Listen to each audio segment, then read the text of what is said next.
warahmatullahi wabarakatuh. Perkenalkan kami dari kelompok 1 yang beranggotakan 5 orang.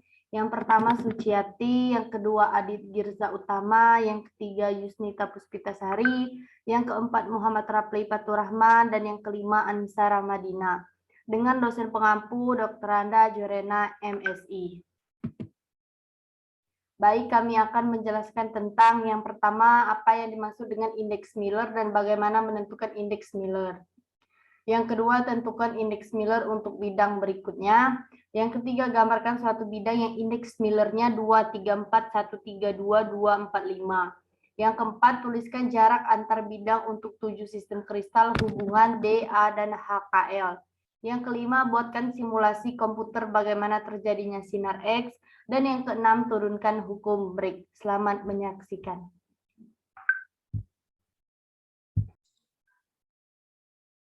Nama saya Aditya Girza Utama. Sekarang saya akan menjelaskan tentang indeks Miller. Jadi indeks Miller ini biasa digunakan untuk menentukan bidang irisan di dalam kristal. Satu set bidang yang paralel dengan jarak yang seragam memiliki indeks yang sama.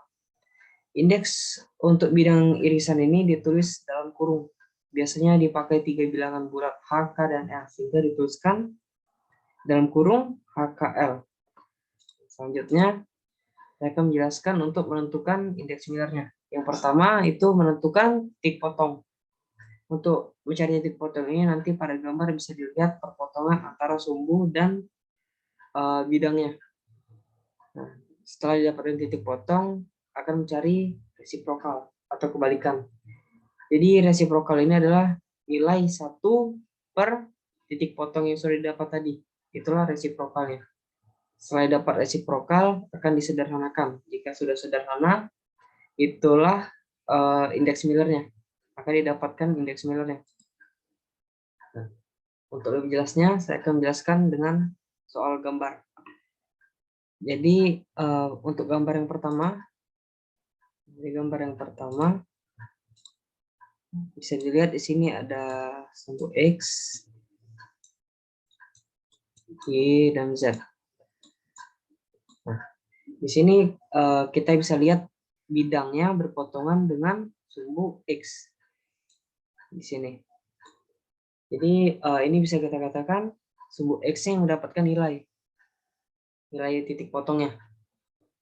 Nah, karena bidang ini tidak mempunyai skala, jadi bisa kita bilang nilainya ini satu satuan.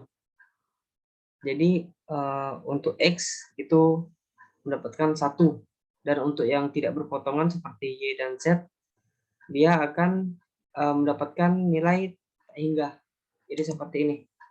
Untuk titik potong yang X karena berpotongan tadi di sini, dia mendapatkan 1, untuk Y dan Z tak hingga. Untuk resiprokal seperti yang saya jelaskan tadi, 1 per nilai titik potongnya. Jadi 1 per 1, 1 per tak hingga, 1 per tak hingga. Dan disederhanakan. Disederhanakan itu hasil dari resiprokalnya. Jadi 1 per 1 adalah 1, 1 per tak hingga 0, 1 per tak hingga 0. Dan karena ini sudah sederhana, maka HKL-nya 1, 0, 0. Mengikuti si penyederhanaan tadi. Nah, jadi tulisnya seperti ini. Dalam kurung 1, 0, 0. Ini untuk gambar pertama. Untuk gambar kedua, ini gambar kedua. Bisa dilihat di sini yang berpotongan adalah sumbu X dan Y-nya berpotongan dengan bidang. Sedangkan sumbu Z-nya tidak. Jadi sumbu Z-nya tak hingga, XY mendapatkan nilai 1. Seperti ini. Jadi XY1, Z-nya tak hingga. Untuk resiprokal sama seperti tadi, 1 per nilai titik potongnya. Dan disederhanakan. 1, 1, 0. Karena sudah sederhana, HKL-nya juga 1, 1, 0. Jadi didapatkan nilai gambar 2, 1, 1, 0. Lanjut ke gambar 3. Gambar 3, ini ketiganya saling berpotongan ya. Untuk X, Y, dan Z berpotongan dengan bidangnya. Berpotongan dengan bidangnya. Jadi ketiganya ini, ketiga sumbu mendapatkan nilai. Jadi Untuk X, Y, Z 1, 1, 1 titik potongnya. Untuk resiprokalnya 1 per 1 semua. Dan penyederhanaannya 1, 1, 1, HKL-nya 1, 1, 1. Jadi ini hasilnya. Dalam kurung 1, 1, 1. Itu untuk gambar 3. Ini gambar keempat. Ini dia berpotongan, gambar keempat ini berpotongan di sumbu X. Tapi beda dengan yang gambar 1 tadi, dia ini bukan di ujung sini ya, di tengah. Jadi bisa kita bilang ini mendapatkan nilai setengah, X-nya setengah. Sedangkan untuk yang Y dan Z tak hingga karena dia tidak berpotongan. Jadi di sini cuma X yang berpotongan, nilainya yaitu setengah karena dia berpotongan di tengah sini. Jadi seperti ini, titik potong X setengah, Y dan Z tak hingga. Untuk resiprokalnya 1 per setengah, 1 per 1 per 2. Y 1 per tak hingga dan Z juga sama. Jadi untuk penyederhanaannya itu didapatkan nilai X itu 2, Y itu 0, Z itu 0. Untuk HKL-nya 2, 0, 0. Jadi tulis seperti ini. Ini hasil dari gambar 4. Untuk gambar kelima yang terakhir sini. Nah, gambar kelima ini bisa kita lihat ini berpotongan di sumbu X ya. Sumbu X. Nah, tetapi dia di belakang, dia berpotongannya di belakang, bidangnya di belakang. Jadi ini mendapatkan nilai berpotongan dengan X tapi mendapatkan nilainya minus karena dia di belakang 0. Jadi di sini dia. X ini mendapatkan nilai, X-nya mendapatkan nilai karena berpotongan tapi nilainya minus. Sedangkan untuk yang Y dan Z dia tak hingga karena tidak berpotongan dengan bidangnya. Jadi seperti ini. Titik potong untuk X minus 1, Y tak hingga, dan Z tak hingga. Resiprokalnya ini 1 per minus 1. Jadi hasil penyederhanaannya minus 1, 0, 0. Nah, untuk di HKL, minus 1-nya ini dituliskan dengan bar. Jadi bar 1 bar. 0, 0. Jadi seperti ini. Dalam kurung 1 dengan bar 0, 0. Itu untuk gambar 5. Sekian penjelasan dari saya. Untuk selanjutnya akan dijelaskan oleh rekan saya. Assalamualaikum warahmatullahi wabarakatuh. Di sini saya Anissa Rahmadina ingin menjelaskan tentang soal nomor 3, yaitu menentukan bentuk bidang kristal yang sudah diketahui indeks Millernya. Indeks Millernya di sini ada 3. Yang pertama, indeks Miller yang diketahui 2, 3, dan 4. Pertama-tama bagaimana cara mencari indeks Miller tersebut. Kita harus mengetahui titik potong, triad, dan resiproknya, baru kita mendapatkan hasil dari semuanya itu indeks Miller.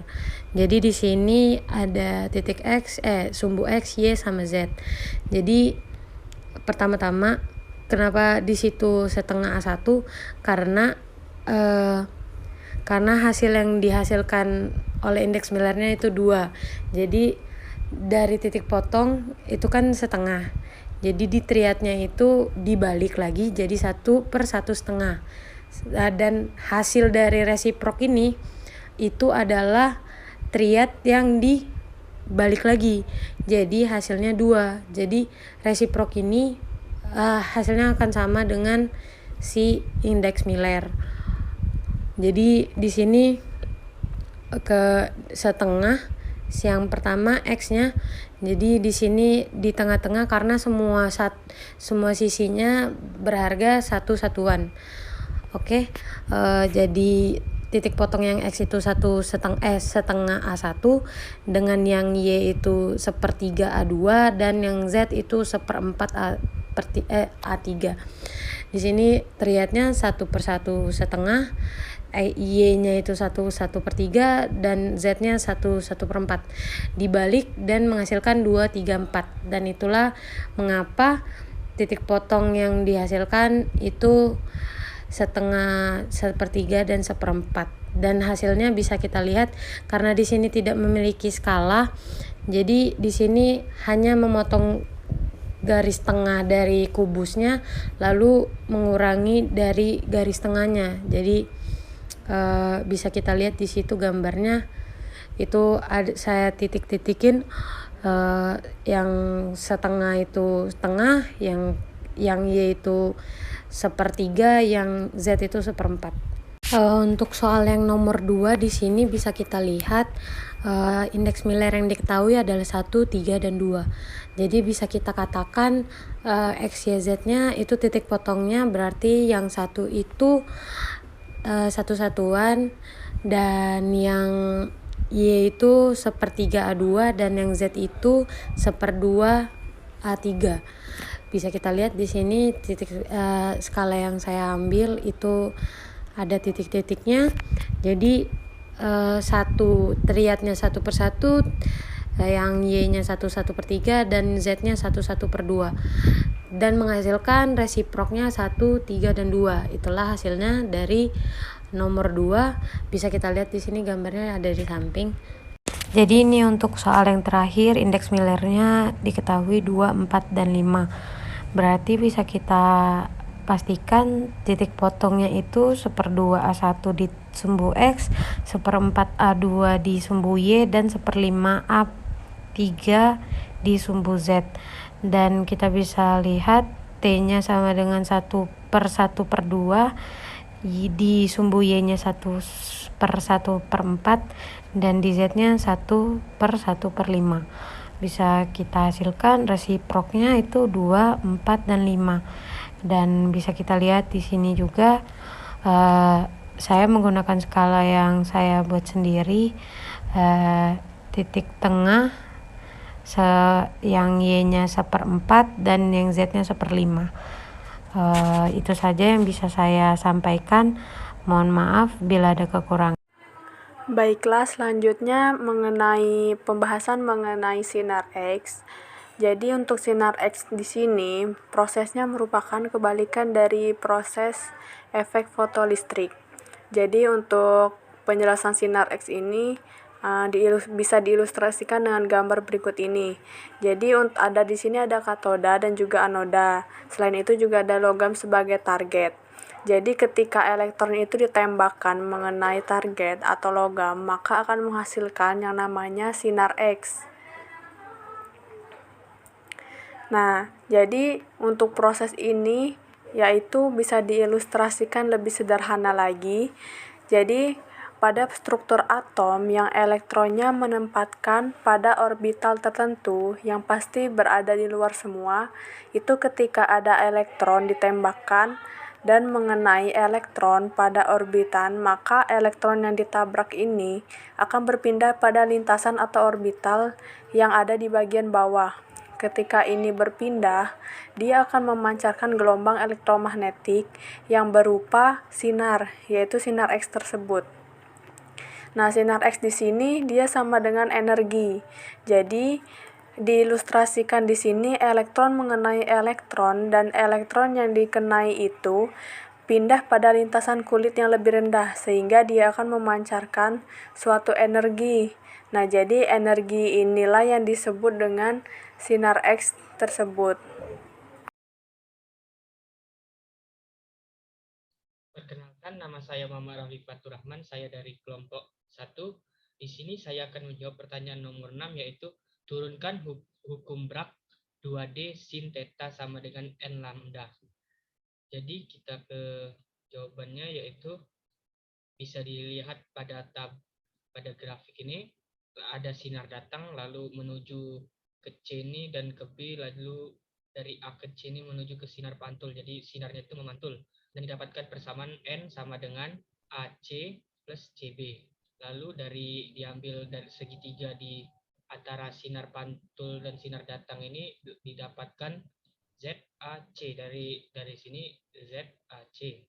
Lalu rumusnya yaitu sin theta AC plus Z. AC per ZC sama dengan AC per D. D sin theta sama dengan AC. Kita masukkan ini menjadi persamaan 2. Dari gambar yang di atas ini kita lihat sama dengan AC sama dengan CB. Jadi bila lihat AC sama dengan CB. Lalu persamaan 1 menjadi N lambda sama dengan AC plus CB, bisa dibilang dengan N lambda sama dengan 2 dikalikan dengan AC.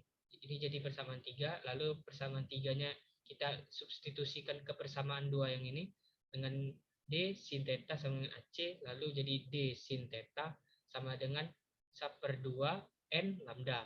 Jadi rumusnya itu yaitu 2D sin theta sama dengan N lambda. Lalu persamaan dengan itu, jadi kita bisa simpulkan D-nya itu jarak antar bidang atau celah, N-nya itu bisa dibilang untuk orde pertama, 1, kedua, ketiga, lalu untuk N-nya itu panjang gelombang, dan lambdanya itu lambdanya itu untuk panjang gelombang, dan tetanya itu untuk sudut sinar datang atau sudut sinar pantul. Baiklah, sekian dari pemaparan jawaban kelompok kami. Saya akhiri. Wassalamualaikum warahmatullahi wabarakatuh.